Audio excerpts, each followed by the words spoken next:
His Excellency David Hurley, Governor General of Australia, and First Lady Linda Hurley, Their Excellencies, Special Envoys, and Heads of Delegations, His Excellency, Most Reverend Charles John Brown, and the esteemed members of the Diplomatic Corps, Vice President Sara Duterte,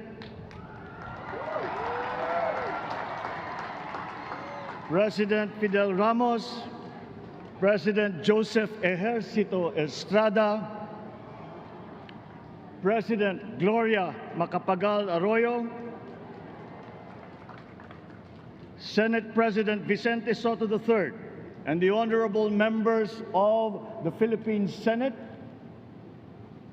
House Speaker Lord Alan J. Velasco, and the honorable members of the House of Representatives, Chief Justice Alexander Gesmundo, and the honorable justices of the Supreme Court, of course, First Lady Lisa Araneta, and my children, Alexander, Sandro, Simon, and Vincent. I cannot proceed without a special greeting, of course, to the former First Lady Imelda Romualdez Marcos,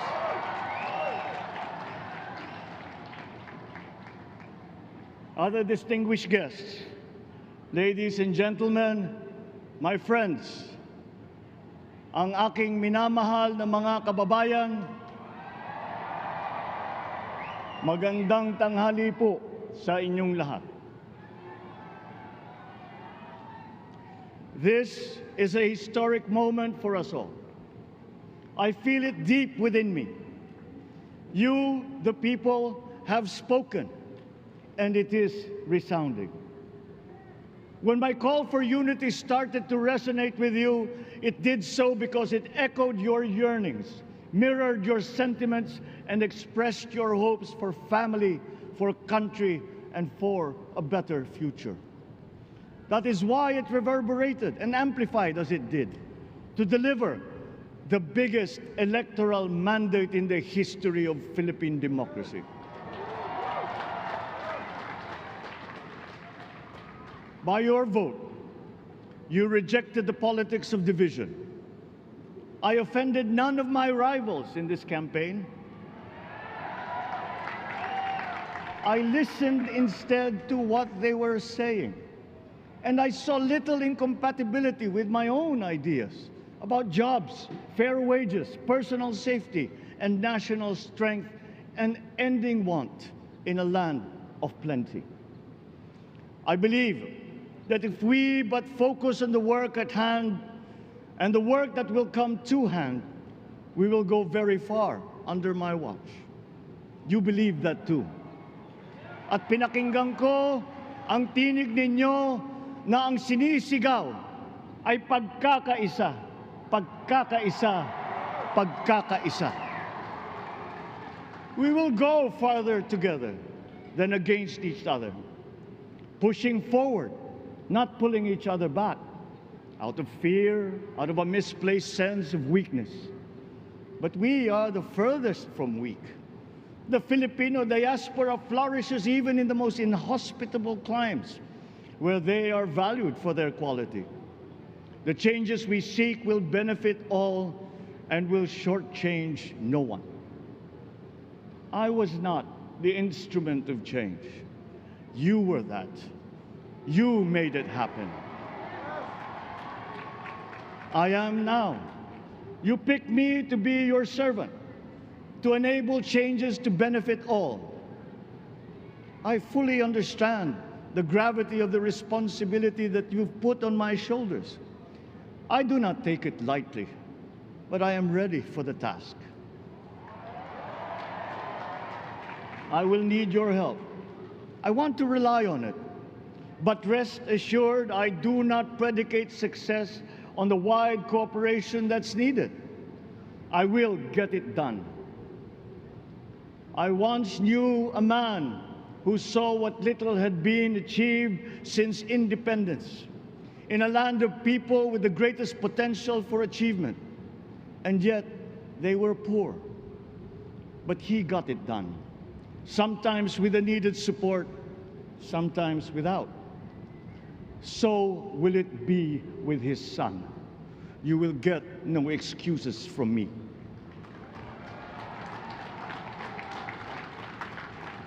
I am here not to talk about the past. I am here to tell you about our future. A future of sufficiency, even plenty, of readily available ways and means to get done what needs doing, by you, by me. We do not look back, but ahead, up the road that we must take to a place better than the one we lost in the pandemic. Gains made and lost, opportunities missed, well-laid plans superseded by the pandemic. Indeed, ours was the fastest growing economy in ASEAN by ways now outdated. We shall be again by a radical change in the way the world must now work to recover what we have lost in that fire and move on from there. We face prospects of the spread of the war abroad, of which we are totally blameless. We seek friendship with all. But countries like ours will bear the brunt of it. And if the great powers draw the wrong lessons from the ongoing tragedy in Ukraine, the same dark prospect of conflict will spread to our part of the world. Yet, there is more out there. Like going forward by new ways of doing that the pandemic forces to adopt. A stronger resilience, quicker adaptability. They are our best prevention. They are our best protection.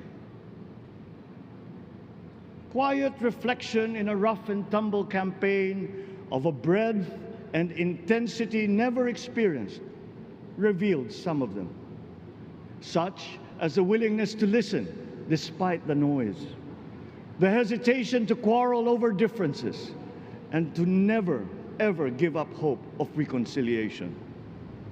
These gave me the peace to ponder deeper. There are hints of a road not taken that could get us out of here quicker, to something better, something less fragile. There is also what you, the people, did to cope, but this time empowered by new techniques and more resources. You got by, getting some of what you needed with a massive government help, and for this I thank my predecessor for the courage of his hard decisions. But there is a way to put more means and choices in your hands. I trust the Filipino. Imagine how much more you'd achieve if government backstops instead of dictating your decisions. Always there to pick you up when you fall, giving what you need to get past a problem. Imagine if it invested in your self-empowerment to bring it closer to taking on whatever challenges come. Imagine a country that, in almost every sense, is you. Now imagine what you and government can achieve together. We did it in the pandemic. We will do it again. But again, I will not predicate my promise to you on your cooperation. You have your own lives to live, your work to do, and there too I will help. Government will get as much done alone without requiring more from you. That is what government and public officials are for. No excuses, just deliver. It was like that once upon a time.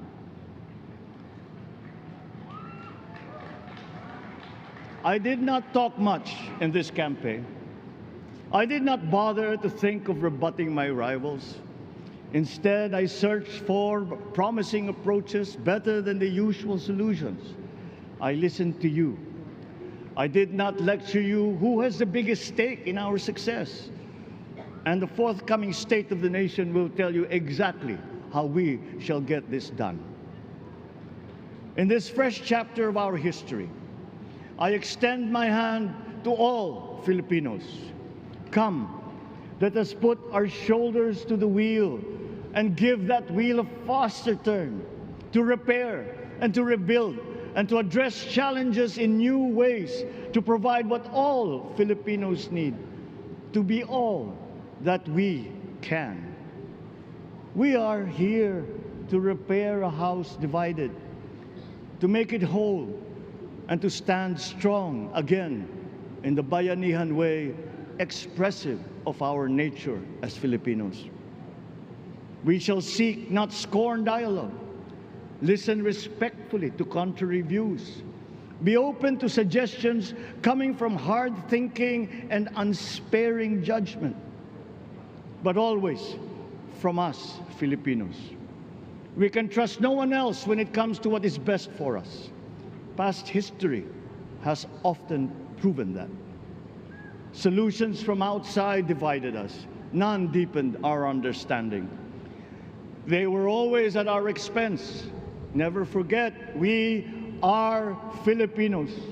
One nation, one republic, indivisible. We resisted and never failed to defeat foreign attempts to break up our country in my father's watch. His strongest critics have conceded that. So let us all be part of the solution that we choose. In that lies the power to get it done.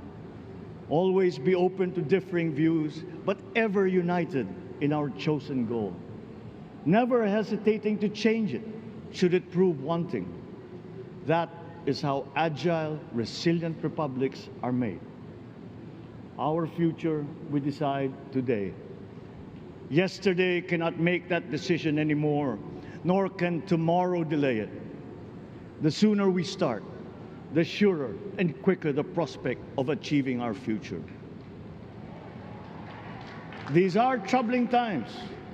What's happening to others can happen to us, but it will not. We see what's happening. We are witness to how it is being stopped, and we have seen the glory that crowns struggle against all odds. Giving up is not an option. We've been through times of bitter division, but united, we came through to this when it shall begin again, but better. The campaigns I've run have taken me here where I stand today. I listened to you, and this is what I have heard. We all want peace in our land. You and your children want a good chance at a better life in a safer, more prosperous country. All that is within reach of a hard-working, warm, and giving race. Your dreams are mine. Pangarap nyo ay pangarap ko. How can we make them come true? How can we do it together? But I will take it as far as anyone with the same faith and commitment can, as if it depended entirely on himself. Sa pangarap na maging mapayapa ang ating bansa, ang pangarap nyo ay pangarap ko. Sa pangarap na maging maunlad ang ating bansa, ang pangarap nyo ay pangarap ko. At sa pangarap na maging mas masinang ang kinabukasan natin at ng ating mga anak, ang pangarap nyo ay pangarap ko. We are presently drawing up a comprehensive, all-inclusive plan for economic transformation. We will build back better by doing things in the light of the experiences that we have had, both good and bad. It doesn't matter. No looking back in anger or nostalgia. In the road ahead, the immediate months will be rough, but I will walk that road with you. The pandemic ravaged bigger economies than ours. The virus is not the only thing to blame. What had been well built was torn down. we will build it back better. The role of agriculture cries for the urgent attention that its neglect and misdirection now demands. Food self-sufficiency has been the key promise of every administration. None but one delivered. There were inherent defects in the old ways and in recent ways too. The trade policy of competitive advantage made the case that when it comes to food sufficiency, a country should not produce but import what other countries make more of and sell cheapest. Then came Ukraine. The most vulnerable when it comes to food are the countries furthest away from the conflict, those bearing no blame for provoking it. Yet they face the biggest risk of starvation. If financial aid is poured into them, though it never is, there is nothing to buy. Food is not just a trade commodity. Without it, people weaken and die. Societies come apart. It is more than a livelihood. It is an existential imperative and a moral one. An agriculture damaged and diminished by unfair competition will have a harder time or will have no prospects at all of recovering. Food sufficiency must get the preferential treatment the richest free trade countries always gave their agricultural sectors. Their policy boils down to don't do as we do. Do what we tell you to. I am giving that policy the most serious thought if it doesn't change or make more allowances for emergencies with long-term effects. There is a parallel problem in our energy supply. Sufficient fossil fuel-free technology for whole economies has yet to be invented. And it is not seriously tried by rich countries. Again, consider the response of the richest countries to the war in Ukraine. But surely, a free world awash with oil can assure supplies. Or we will find a way. We are not far from oil and gas reserves that have already been developed. What we teach in our schools, the materials used must be rethought. I am not talking about history. I am talking about the basics, the sciences, sharpening theoretical aptitude and imparting vocational skills, such as in the German example, alongside the national language with equal emphasis and facility in a global language, which we had and lost. Let us give OFWs all the advantages we can for them to survive and to thrive. Our teachers from elementary up are heroes fighting ignorance with poor paper weapons. We are condemning the future of our race to menial occupations abroad. Then they are exploited by traffickers. Once we had an education system that prepared coming generations for more and better jobs. There is hope for a comeback. Vice President and soon-to-be Secretary of Education, Sara Duterte Carpio, will fit that mission to a T. We won't be caught unprepared, under-equipped, and understaffed to fight the next pandemic. To start with, we never got over the pandemic of poor, if any, free public health. The last major upgrade of a public health system, exemplified by the resources poured into PGH, predates the current shambles by 3 generations. Our nurses are the best in the world. They acquitted themselves with the highest distinction abroad, having suffered even the highest casualties. With the same exemplary dedication, at home, they just got by. They are out there because we cannot pay them for the same risk and workload that we have back here. There will be changes starting tomorrow. I am confident because I have an OPLE in my cabinet. There were shortcomings in the COVID response. We will fix them. Out in the open. No more secrets in public health. Remember, I speak from experience. I was among the first to get COVID. It was not a walk in the park. My father built more and better roads, produced more rice than all administrations before his. President Rodrigo Roa Duterte built more and better than all the administrations succeeding my father's. Much has been built, and so well, that the economic dogma of dispersing industry to develop the least likely places has been upturned. Development was brought to them. Investors are now setting up industries along the promising routes built. And yet, the potential of this country is not exhausted. Following these giant steps, we will continue to build. I will complete on schedule the projects that have been started. I'm not interested in taking credit. I want to build on success that's already happening. We will be presenting the public with a comprehensive infrastructure plan.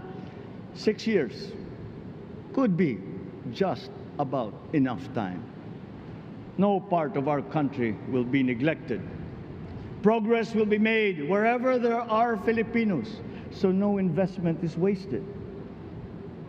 The recovery of Philippine tourism, with its emphasis on accessing nature's beauty, I am sure will exceed expectations.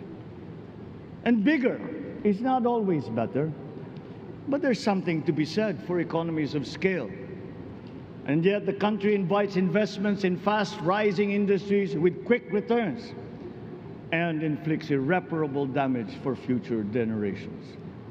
We have yet to see large-scale practical solutions to pollution, though some are beginning to emerge. But there are tried and proven new ways of mitigation. Blades have been turning over the sand dunes of Ilocos Norte, harnessing a power all around but unseen long before this day. I built them. The rich world talks a great deal but does a lot less about it than those with much less, but who suffer more death and destruction from climate change and lack of adaptation. We will look to our partners and friends to help the Philippines, who, despite having a very small carbon footprint, is at the highest risk. First, spare victims, then help them recover, and move on to lessen the harmful impact of climate change. We too have our part to play. We are the third biggest plastics polluter in the world, but we won't shirk from that responsibility. We will clean up. You will not be disappointed, so do not be afraid. With every difficult decision that I must make, I will keep foremost in my heart and in my mind the debt of gratitude I owe you for the honor and responsibility that you have conferred on me. Whatever is in a person to make changes for the better of others, I lay before you now in my commitment. I will try to spare you. You have your other responsibilities to carry. But I will not spare myself from shedding the last bead of sweat or giving the last ounce of courage and sacrifice. And if you ask me why I am so confident of the future, I will answer you simply that I have 110 million reasons to start with. Such is my faith in the Filipino.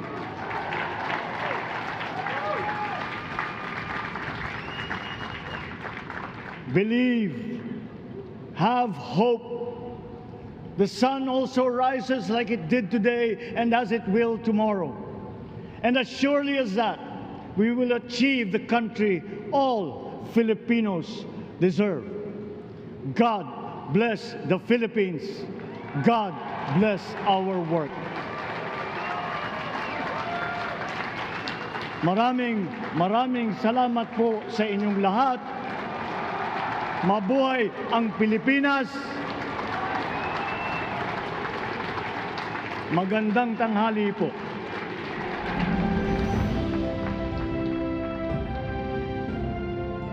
Excellencies, ladies and gentlemen, the President of the Republic of the Philippines, President Ferdinand Romualdez Marcos Jr.